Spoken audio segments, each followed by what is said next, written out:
This is Twisted Passages with award-winning author Marie Sutro. Now, let's take a deep dive into the dark world of psychological thrillers and meet the authors who created them. Hello, and welcome to Twisted Passages.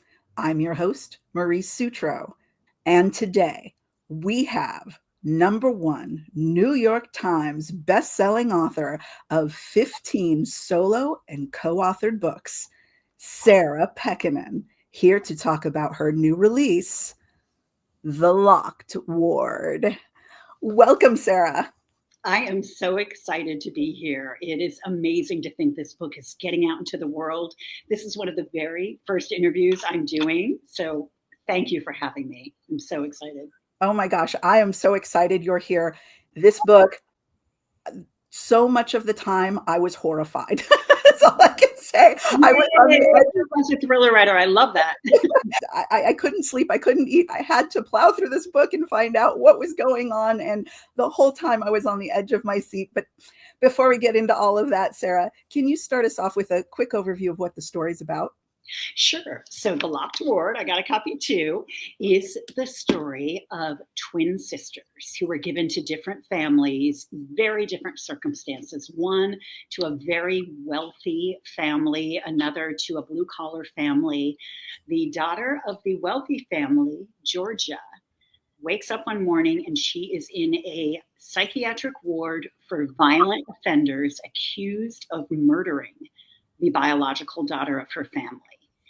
And she reaches out to her estranged twin sister, Mandy, and says, "You've got to help me, get me out of here. I didn't do it." And so the big question for Mandy is Georgia lying? Is she a master manipulator? Did she do it? And Georgia, meanwhile, is trying to survive every day in this place that is so menacing and eerie, it seems to exist in another dimension. It certainly does. There's so many homages to old movies and old literature on this, and just I think something visceral inside us that kind of goes back to the stories of Bedlam, how it was for the folks who were there, how we as a species have treated mental illness. And I just think it's something that grabs us deep inside. And just because we're in 2025, there's all those deep fears that make us feel like it's still Bedlam in 1765. Can you talk a little bit about that, Sarah, about your research into it and why The Locked Ward? Yeah, and I think there's one important distinction, and this is actually something a character of mine says in the book. Mental illness is a medical condition. Evil is a dark force. When they intersect, it's going to be at a place like the Locked Ward. So both elements are on display in places like the ward that I actually visited as research. I knew as a former reporter, I really needed to be able to collect the kind of details that were going to be authentic. I knew I had to go into a ward, I had to see it, smell it, hear it, in order to really capture that world. So the problem is visitors are not typically invited into these settings for many reasons. It took a while, but I finally found somebody I'd never met in a city hundreds of miles from my own who said, "If you fly here, I will get you into the ward where I work." So with a big leap of faith, I jumped on the airplane. I flew there, and the next morning she picked me up and she looked at me and said, "Take off your necklace. Last time a PhD student came in wearing a lanyard, somebody tried to strangle her with it in the ward." And she said, "Don't wear any bright clothing, nothing with lettering. Don't maintain eye contact, but don't show fear." I had a whole list of things. And then we went through all the steps that my character Mandy takes, including specialized entrances, different security measures. I went into the ward. I did have a number of big male nurses surrounding me at all times.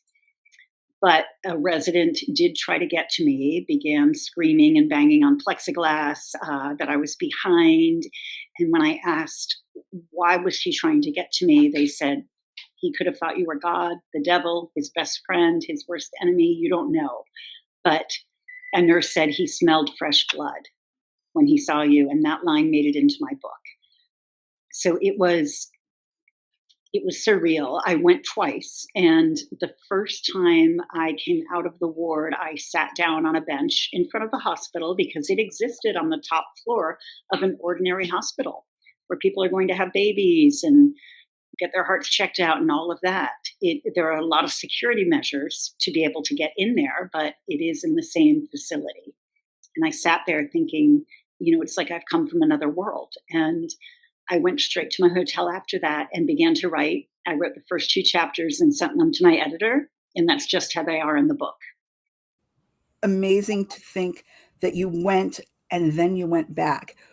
What did it take for you personally to go back? Was it the passion for the story and that journalist's need for authenticity that balanced out the human being inside that was probably like, please no, I absolutely don't want to go back?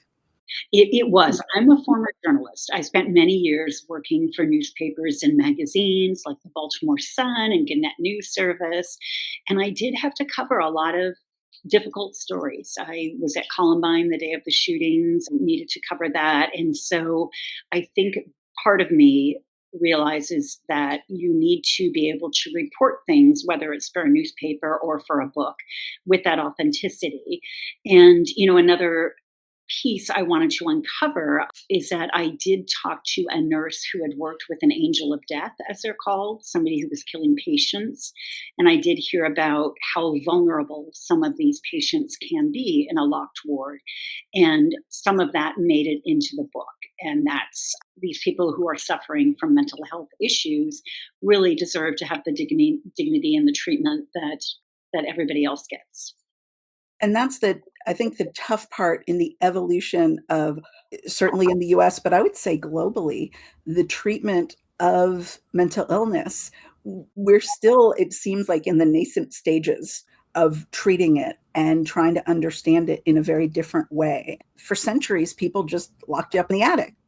Looking at that whole spectrum, the way that you described this was just so intense. It's a hospital where, as you said, babies are being born, people are being saved from cancer, and all these beautiful things are happening, but there's some seriously heavy stuff going on in this one floor and nobody even knows about it. No, and this is not a typical psych ward. A typical psych ward might have people who are more inclined to harm themselves or, suffering from severe depression. This is a place where violent offenders go while they're waiting to be seen, while they're waiting to be judged, whether or not they're sane to stand trial. So this is a highly secure place where I was looking around and they would say, oh, that man buried his dad behind the garage. And they would give me the list of things different people did. And these people were waiting to stand trial. So it was highly, highly secure. And it was definitely for the most violent offenders. I also spent a little bit of time at St. Elizabeth's in Washington, D.C., which is where I'm from. That's where John Hinckley, who shot President Reagan, was kept for decades. And I could not go into the most violent spaces there, but I was able to see spaces that the offenders were not in during my visit and tour there. And that was fascinating too. One of the things that was most impressed upon me makes me think again of the golden age of Hollywood. Olivia de Havilland stars in a brilliant movie where her husband has her committed. I don't know if you've ever seen it. She's hoping to get out by a certain time and hoping to get reviewed. But the longer she stays, even though she doesn't suffer from these mental illnesses, just being in with folks and trying to deal with everyone and trying to live hour to hour, day to day, starts to wear away at her mental health.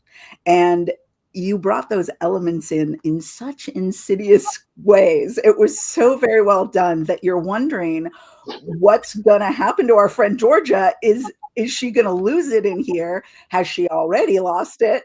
What's happening? Yeah, and does she deserve to be there or not? Yes. Is she the worst of them all, right? And for Georgia, it was so different because her life, she lived in this beautiful, glamorous apartment. She dated whoever she wanted. She was a wedding planner, very high end. She would go out and order $100 bottle of wine like it was nothing. And she just moved in those circles, right? And then the contrast between that and the next day waking up, she's a number. She is wearing things that have no strings. She can't have anything sharp around her. The pencils nurses use around her are like a third of the size, so that they can't be used as weapons. So Georgia's in this surreal environment. She has not yet been medicated. The court hasn't ordered to be medicated, so her thoughts are very clear. But she is navigating the threats that exist to her, and they're coming from all directions in this place. What I loved was that the medication itself looms like another character. And it's really funny because we always talk about how setting can be a character. But in this case, the medication itself becomes a character. And it's sometimes in the background of a scene, sometimes in the foreground. And it's like Georgia's playing this dance. Is it going to come to her? And if it does, what's that going to mean? Yeah, I mean, Georgia is in survival mode. She does not know where the next threat is going to come. And there is somebody there who had been preying on young women, and he gets his sights set on Georgia. And even though she's in this incredibly secure place, things do happen there. I did hear stories about things that had happened in different locked wards. So she can never rest. She can never let down her guard. Her sister Mandy is coming to visit her and is trying to assess, is Georgia the biggest psychopath of all? Because the things she's hearing about Georgia and the way Georgia's acting aren't adding up. So Mandy's trying to uncover everything and learning about her sister's life, which was so different from Mandy, who owns a bar and, had these great blue collar parents and just had a really happy childhood. But she's learning more about Georgia's world, and she's wondering, like, oh my God, am I getting sucked into this? Am I the one who's actually being set up for the biggest fall of all? And what was so amazing and compelling, you're giving us these two POVs. We get a taste of Georgia, then we get a taste of Mandy, and it volleys back and forth throughout the novel. And we're on this journey of discovery with both women. And Mandy, all she really knows is, oh, this woman's my sister. And by the way, of all the murders she could be accused of, she's accused of murdering her other sister. So where does that put me? Exactly right. Mandy's got to sleep with one eye open. And, it does. It goes back and forth. You're seeing a little bit of Georgia, her scenes in the locked ward. You're seeing Mandy circling around. And the chapters are short. I have heard from readers, they really like short, propulsive chapters. When you're getting a thriller, you want to tear through it. You want to be like, oh, just one more page, and not be able to put it down. And they also have a weird twin connection. Even though they were raised differently, I've read a lot about what twins share. And there are documented things that, like, one twin is injured, the other is 100 miles away and feels it. And a little bit of that made it into the book too, that these women who were so close, they were sharing a womb, and now they're out here in the world, and they still have that weird link, even though they don't trust each other.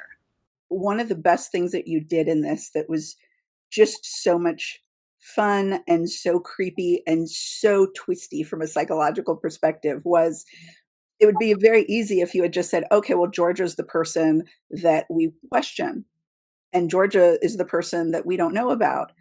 But even in Mandy, there are some things that Mandy does, and we're like, Mandy, Oh, Mandy, are you sure you're in a fully healthy place yourself, man? Well, that's the thing about writing thrillers. You can't just have one twist. You've got to have your readers be twisting and turning like a corkscrew throughout the book. So that was fun to do. And just, everybody's got different sides, right? You never know how you would react unless you were in a given situation.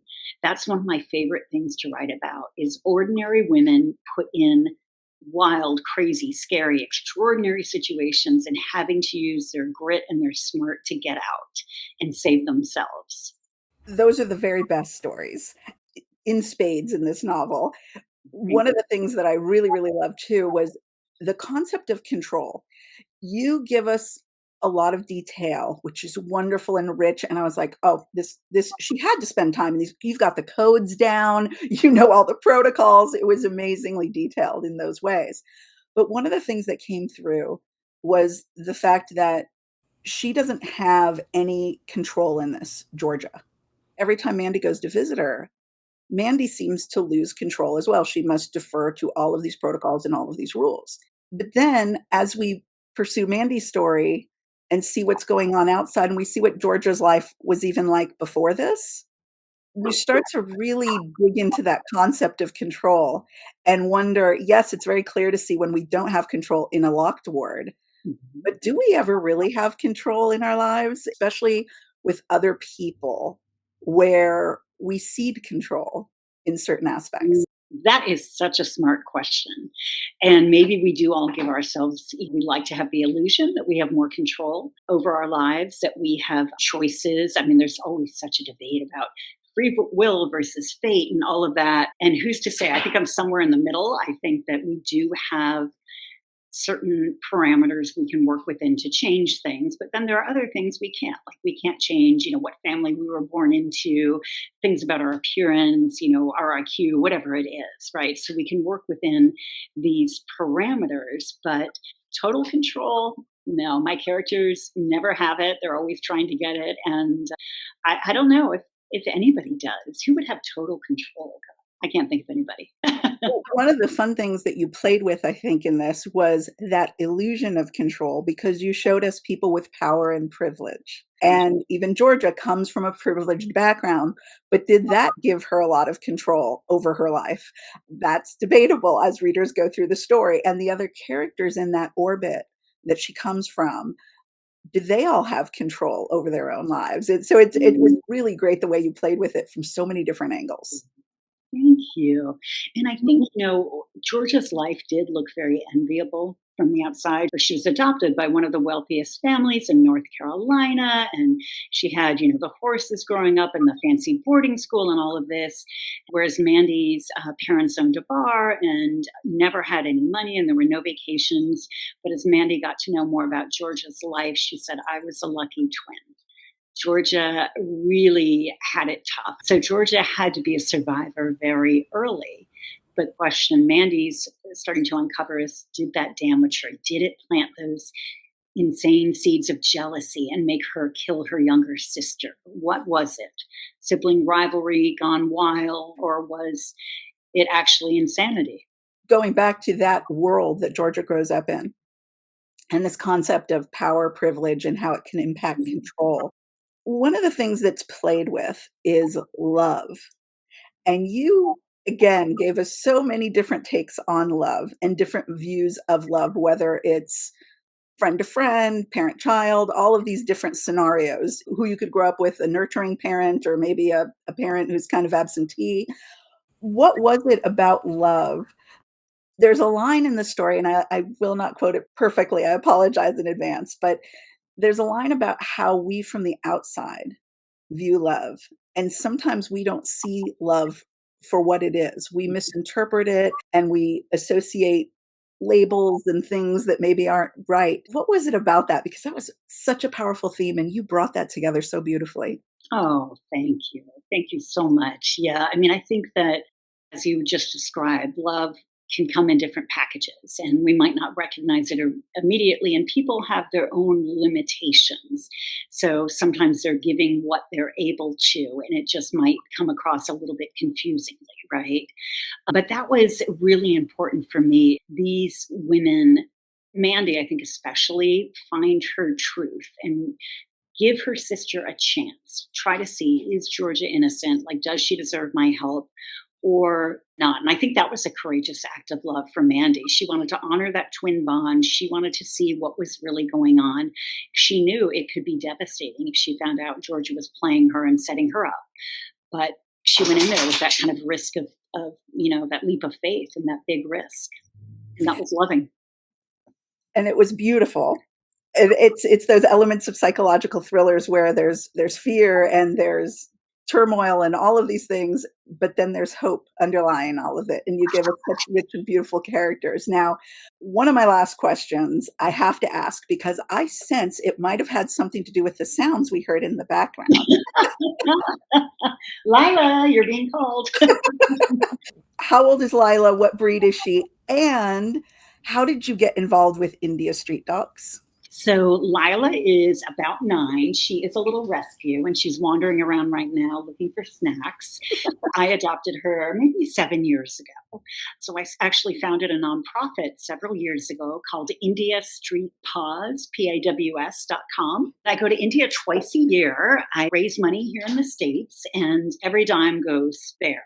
I fly there at my own expense, and we are building a permanent sanctuary for injured and abused street dogs in India. So it's under construction right now. Right, she does not want to show her face. Under construction right now, and it's amazing. We treat 4,000 dogs a year. So the rescue has already, I'm trying to catch her, but she doesn't. Come on. Oh, there you go. Come on, there you go. Oh my goodness. Oh, Lila. Oh my goodness. Okay, so for anyone who's listening on the podcast, you have to go over to the video version at some point and see gorgeous Lila. Oh my goodness. Oh. I just got connected through social media to a terrific rescue in India. I've always been a big dog lover. They were struggling. They're on rented land. They have no money. They're about to be thrown off the land. They have blind dogs, paralyzed dogs, because there is not a spay or neuter program in Gujarat. There are 6 million street dogs in India. It's terrible. And there's nowhere to take them if they're hit by a car, whatever it is. So we go around, we give vaccines, and that helps protect people too. We put on reflective collars, which also helps protect bikers, pedestrians, drivers. And for dogs that could not survive on the street, we bring them back to our shelter. And we've got maybe 70 that are permanent now. The rest we have to treat and release, but we do find people in the community and ask them to keep an eye on us. And the phone number of our shelter is on the call list. So if they're injured, we can come get them again. Oh my gosh, Sarah, already are you bringing so much joy to people through your art, but to hear that you have such a big heart underneath all of that is absolutely awesome. Thank you so much on behalf of every one of those pups in India. Oh, you're so kind. Thank you. I get so much out of it too. I long to go there. When I haven't been for a few months, I just miss them all so much. It's really amazing. You'll walk down the street and you will pass cows, dogs. I have treated a baby owl, a cow, a dog, because they have you get in there hands on. The first time I'm like, should I sign a waiver? Is there anything legal? And they're like, no, treat this owl. I'm like, okay. And so you're in there. I'll be giving rabies shots next time after a little more training, just loving on all the dogs who are the greatest things in the world. Absolutely awesome. I was reading your book and I was blown away in so many ways for so many reasons. And now hearing this, you got me on the floor now, Sarah. So, thank you again. And where is the best place, whether it is about India Street Paws or whether it's about your next amazing book, where is the best place for fans to find you and see what's coming next and maybe see some Lila pics? I don't know. Oh, yeah. Lila is the star of my Instagram page. So you can find me. There's only one Sarah Pekkanen, I think, on Instagram. And I'll have that little blue check so you know it's me. My website, sarahpekkanen.com, Facebook. That's kind of where I'm the most active. An absolutely phenomenal read. It is called The Locked Ward, and it is amazing. Oh, thank you so much. This has been great. I love this. Great questions. Thank you. It has been an honor. And I have to say, I think Lila stole a little bit of your thunder. Oh, God, she's cute. Oh, my. Okay. Now, again, for folks on the podcast, they're head to head. And oh, my God. Okay. I'm like a puddle now. I was on the floor. Now I'm a puddle. She's my writing buddy. She sits with me when I write. Yeah, she's awesome. Oh, well, it has been so much fun chatting with you, Sarah. Thank you so much for joining me. Thank you so much. I hope I see you again soon. Likewise. And thank you all for joining us for this episode of Twisted Passages. We hope to see you next time.